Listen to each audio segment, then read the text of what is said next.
Bonjour les incarnés, je suis le devin chinois blanc du livre des changements, le Yi Jing. Bienvenue dans l'unité de l'humanité en portrait énergétique où je vous transmets cette connaissance sacrée.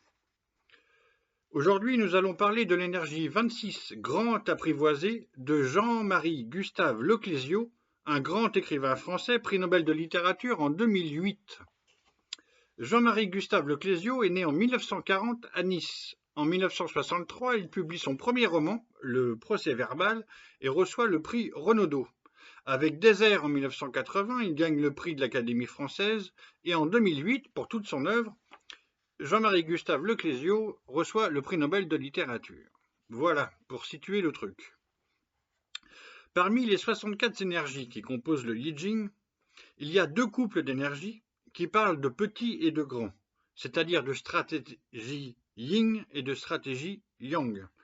Il n'y a pas de mieux ou moins bien, c'est grand et petit, etc.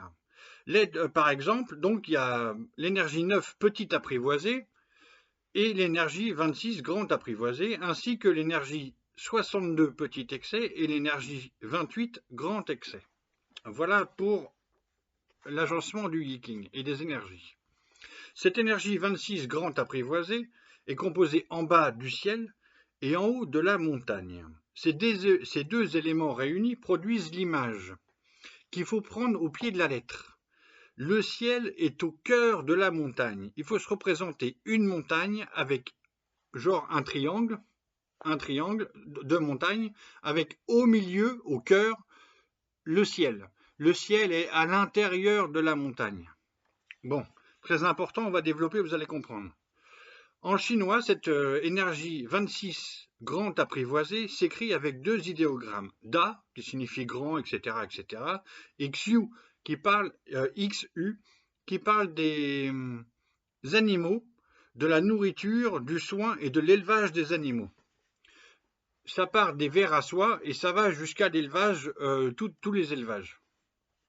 Le truc, donc, pour deviner cette énergie, ce sont les animaux. Toutes les personnes, je vais donner ma liste là, toutes les personnes sont soit en osmose, soit amoureux, soit etc. avec les animaux. Donc je vous donne dès maintenant ma liste de devinettes des personnes qui vivent ou qui ont vécu dans cette énergie 26 grand apprivoisée. Donc ça commence par Brigitte Bardot, le symbole même en France. Jean de La Fontaine, les fables, voilà. Rosa Bonheur, Eugène Delacroix, Jane Goodall et Diane Fossé, Mylène Farmer, Hélène Grimaud, Frédéric Bell, Julie Ferrier, Franck Gastambide, Rudyard Kipling, Jack London et Raymond Queneau. Pour présenter cette énergie 26 grand apprivoisée, Javary et Faure, les traducteurs français, écrivent. Grand apprivoisé, c'est apprivoiser de manière yang une énergie puissante. C'est ce que je viens de dire avec le yin et le yang. En la retenant fermement, il est possible de l'éduquer et de lui donner une orientation. Chez Jean-Marie Gustave Leclésio, on ressent tout de suite, cette retenue, cette mise à distance qui intériorise, qui est à la fois fermeté et ténacité, autant dans le contact physique que dans le caractère, que dans le style d'écriture. Ok, je continue. Javary et Faure continue. Apprivoiser, l'idéogramme le montre, c'est appliquer aux animaux de pâturage le processus d'élevage des vers à soie. C'est très important, mais c'est une thématique particulière. C'est encore plus clair si on va chez Weber en petit apprivoisé avec ses fourmis, par exemple. Il s'agit qu'une petite énergie yang apprivoise et soit apprivoisée. Il s'agit qu'une énergie yang apprivoise et soit apprivoisée. C'est ça le truc. Là, j'entends tout de suite Mylène Farmer, génération désenchanté. C'est ce processus-là. Alors, comment j'ai deviné que Jean-Marie Gustave Leclésio vit dans cette énergie 26 grand apprivoisée? Un jour, je le lis ou je l'écoute, je ne sais plus, ou les deux. Il raconte qu'en été à Séoul, je crois que c'est une vidéo, en Corée du Sud donc, que les cigales parviennent à hisser la force de leur chant de reproduction jusqu'à couvrir le bruit des voitures dans Séoul. Et cette évocation du règne animal a déclenché mon intuition, d'autant plus qu'il utilise cette métaphore pour parler de littérature, de sa littérature. Donc là, ça a fait tilt. Et je suis allé confirmer et lire beaucoup autrement et mieux pour comprendre son énergie. Donc l'étude du jugement, qui est donc une sorte de carte d'identité énergétique, formule 3 sentences pour grand apprivoisé. Ténacité profitable, se nourrir hors du clan ouverture, profitable de passer le grand fleuve. C'est surtout se nourrir hors du clan ouverture.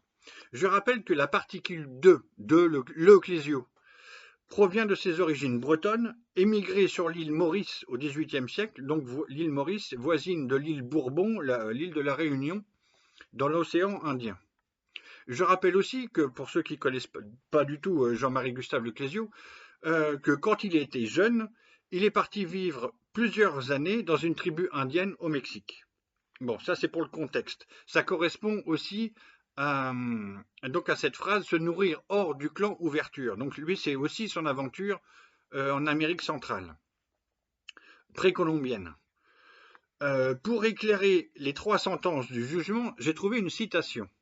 Alors, dans le livre Aïe, H-A-I tréma, Le Clésio écrit « Je ne le savais pas avant d'avoir rencontré les Indiens au Mexique et au Panama. Maintenant, je le sais. Je suis peut-être pas un très bon Indien. Je ne sais pas cultiver le maïs ni tailler une pirogue. Le peyote, le mezcal, la chicha mastiquée n'ont pas beaucoup d'effet sur moi. Mais pour tout le reste, la façon de marcher, de parler, d'avoir peu ou d'aimer, je peux le dire ainsi. Quand j'ai rencontré ces peuples indiens, moi qui ne croyais pas avoir spécialement de famille, c'est comme si tout à coup j'avais connu des milliers de pères, de frères et d'épouses. » Fin de citation. Donc on est bien là, se nourrir hors du clan ouverture. Voilà, je continue. Il le dit lui-même. Seulement, il ne connaît pas son hexagramme, mais c'est ça qui se passe, puisque c'est son énergie.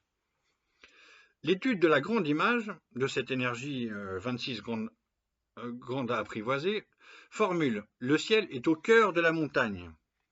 Grand apprivoisé, l'être a accompli ainsi, en gravant dans son esprit beaucoup de paroles et d'actions passées, apprivoise ainsi sa conduite. Fin de citation. Donc là, je répète qu'il faut entendre, il faut voir la montagne, le triangle, avec le ciel qui est au milieu à la place du cœur ou comme un cœur. Okay, c'est depuis la mémoire immobile qu'il réanime le ciel. Une image comme ça. Là, c'est un peu très vite fait. Puisqu'il est un prix Nobel de littérature pour son œuvre, je vous donne quelques exemples dans ses livres de cette grande image. Dans Jean des nuages, l'exergue fait presque l'effet d'un autoportrait avec la citation de Sibi Abou Madian. Okay. Dans Raga, carrément, l'évocateur anime de vieilles statues exilées dans un musée. Il s'agit de refaire parler. Okay, évoquer. Dans Onisha, le Clésio cite le livre des Égyptiens, le livre des morts égyptiens. Dans Quarantaine, l'exergue cite la Bhagavad Purana. À la télé, le Clésio cite aussi la Mundala Upanishad. C'est les textes indiens, sacrés, magnifiques. Il a traduit un texte des Indiens, alors là, Indiens d'Amérique. D'avant la conquête des Blancs, il a traduit la prophétie du Shilam Balan, un texte sacré maya, la relation de Michoacán des Indiens Carrasques. Le Clésio a écrit une préface des chants de Nezaval, un roi et un poète aztèque, etc., etc. Quelques exemples pour montrer la grande image où se situe son œuvre littéraire. Je conclus par un petit quatrain divinatoire, 26 Jean-Marie Gustave Le Clésio, Ciel dans montagne, grand apprivoisé, prix Nobel écoute la cigale en Corée, l'Indien évocateur de l'or del mondo. Namasté.